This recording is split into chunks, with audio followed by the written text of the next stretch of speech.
Starting a business is not hard. Staying in business is. I thought I needed a great idea. I was wrong. If I knew these 7 things earlier, I would have saved years of failure. I spent months waiting for the perfect moment that never came. Number 4 almost made me quit completely, but once I understood it, everything changed. Let's get real. Most people think businesses fail because of bad ideas. They think a lack of creativity or a crowded market is the primary killer of dreams, but the reality shift is much colder than that. It is usually a lack of execution, a lack of patience, and a total misunderstanding of cash flow. Most people quit before they even get real feedback from the world. They interpret a quiet launch as a sign of defeat rather than a data point. The real lessons hit me long after I started, when the adrenaline wore off and the actual work began. I wasted weeks thinking I needed the perfect idea before I could even begin. I sat with notebooks full of concepts, waiting for that one lightning bolt that would guarantee success. Here is the truth: execution is always greater than the idea itself. The idea I eventually succeeded with wasn't even my first choice. It wasn't even my 10th. It was a refined version of a mediocre thought that I actually took action on. When you are starting a business, you have to realize that your initial concept is just a hypothesis. It is a guess. You cannot know if it works until you put it in front of a paying customer. The entrepreneurship mindset requires you to start small and validate fast. Don't build a massive platform for a service nobody wants. Sell it first, then build it. If you spend 6 months in a basement working on a secret project, you aren't a business owner. You are a hobbyist with a secret. Move fast, break your assumptions, and let the market tell you what the great idea actually is. Once you move past the idea phase, you hit the most dangerous wall of all. Revenue is not profit, and profit is not survival. This was a painful realization for me. You can have a month where you bring in $10,000 and still be broke by the 15th because you didn't account for taxes, overhead, or the cost of acquisition.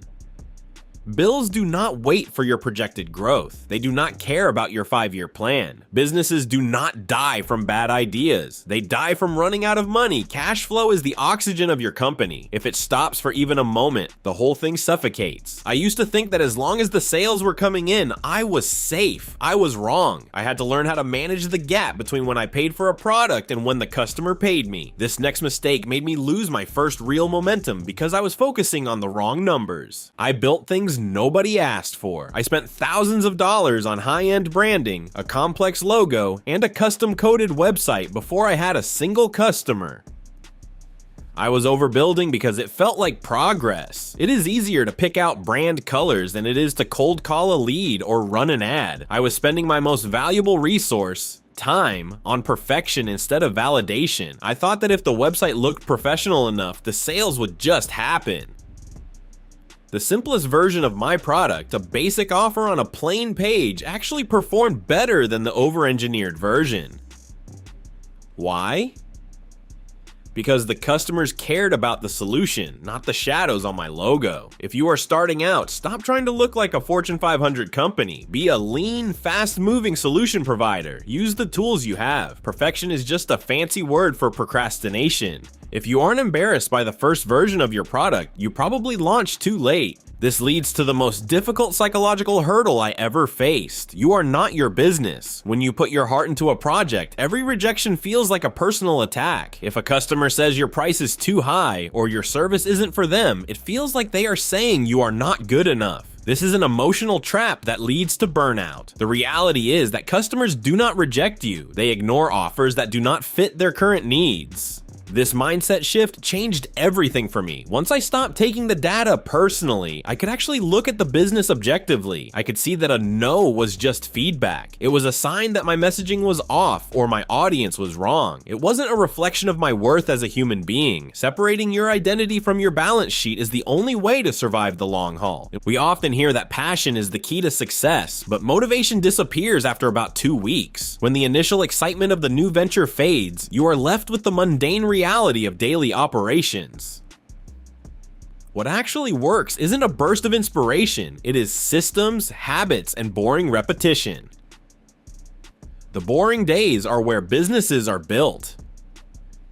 It is the 10th follow-up email, the 100th social media post that gets no likes, and the constant testing of small variables. I used to wait for the mood to strike me to work on my growth. Now, I know that consistency beats motivation every single time. You have to show up when the numbers are down. You have to show up when you are tired. You have to show up when it feels like nothing is happening. Success is just the result of 1,000 boring decisions made consistently over a long period. I used to guess everything. I made decisions based on how I felt or what I thought was cool. I would change my entire strategy because of one comment from a friend who wasn't even in my target market. This was a recipe for disaster. I eventually learned that data is always better than opinions. My opinion was costing me money. I had to learn to let the numbers decide. Clicks, sales, conversion rates, and retention levels are the only voices that matter in a boardroom. If the data says a certain ad is working, keep running it even if you personally dislike the creative. If the data says people are leaving your site at the checkout page, fix the checkout, don't change the homepage. Implementing solid business growth strategies means becoming a student of your own analytics. When you stop guessing, you stop gambling and start building. But even with data, there is a point where the pressure becomes nearly unbearable. Right before things started working for me, I wanted to stop. I felt like I had hit a permanent plateau. This is the stage where most people quit, and it is usually the worst possible time to do so. There is a common pattern in entrepreneurship. You work for a long time with zero results, then you hit a wall of frustration, and just past that wall is the growth you've been looking for.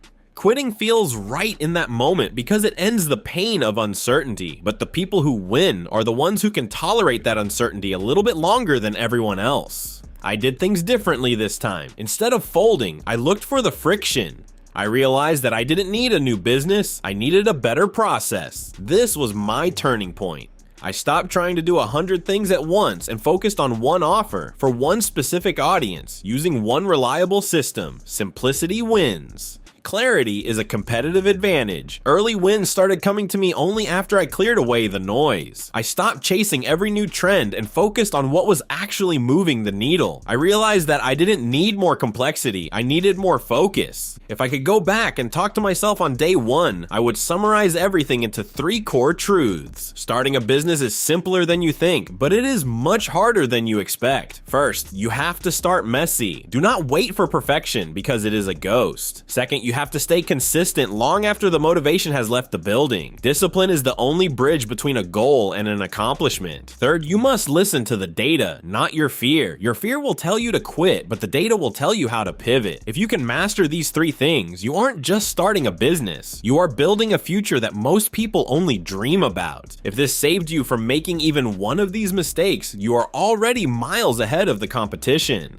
Entrepreneurship is a journey of constant learning, and the fact that you are looking for these answers now proves you have the right mindset. What is the hardest part of starting a business for you right now? Is it the money, the idea, or just the fear of getting started? Let me know and let's keep building.